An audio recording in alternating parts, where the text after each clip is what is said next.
নমস্কার বন্ধুরা, টেকনিক্যাল হাফিজুল চ্যানেলে আর একটা নতুন ভিডিও নিয়ে শুরু করছি। বার্ধক্য ভাতা, বৃদ্ধ ভাতা ও প্রতিবন্ধী ভাতা মাননীয় মুখ্যমন্ত্রী মমতা বন্দ্যোপাধ্যায় যে ঘোষণা করেছিলেন ভোটে জিতলে টাকা ডবল দেবে। তো বন্ধুরা, কাদের কাদের টাকা ডবল দেবে শোনা যায়। আজ সেই সফল পূর্ণ করলো মাননীয় মুখ্যমন্ত্রী মমতা বন্দ্যোপাধ্যায়। যারা বার্ধক্য ভাতা পাচ্ছিলেন, যারা বৃদ্ধ ভাতা পাচ্ছিলেন ও যারা লক্ষ্মীর ভাণ্ডার পাচ্ছিলেন, তোমাদের টাকা ডবল দেওয়া হয়। তো বন্ধুরা, আপনারা সরাসরি শুনে নিন মাননীয় মুখ্যমন্ত্রী মমতা বন্দ্যোপাধ্যায় কি বলছে। 21 মানে 3 বছর আগে আমাদের যে লাস্ট বিধানসভা নির্বাচন হয়, আমরা আপনাদের কাছে প্রতিশ্রুতি দিয়েছিলাম যদি আমরা জিতি আমরা লক্ষ্মীর ভাণ্ডার করব।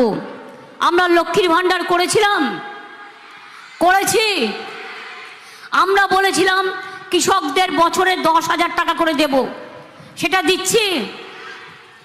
আমরা বলেছিলাম বিনা পয়সায় রেশন দেবো, সেটা দেওয়া হচ্ছে। এবং আমরা বলেছিলাম 10 লক্ষ টাকা করে ছাত্রছাত্রীদের জন্য পড়াশোনার জন্য স্মার্ট কার্ড করে দেবো, সেটাও করে দিয়েছি। আর যেটা বলিনি তা অনেক করেছি।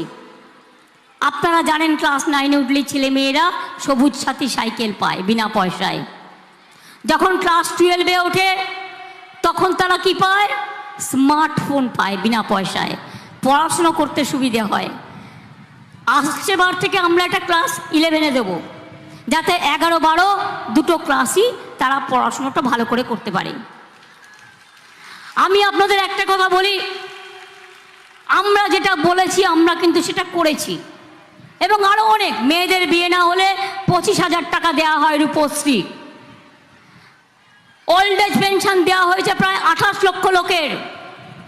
43 লক্ষ বাড়ি আমরা করে দিয়েছি।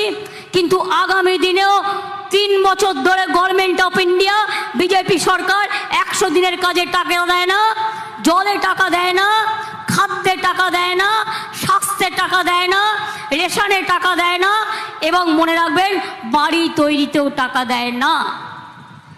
কিন্তু 100 দিনের কাজ না হলে গরিব মানুষগুলো যারা জব কার্ড নিয়ে কাজ করে, মাথার ওপরে জিনিস বয়, মাটি বয়, কাকড় বয়, ইট বয়, তাদের সংসার চলবে কি করে?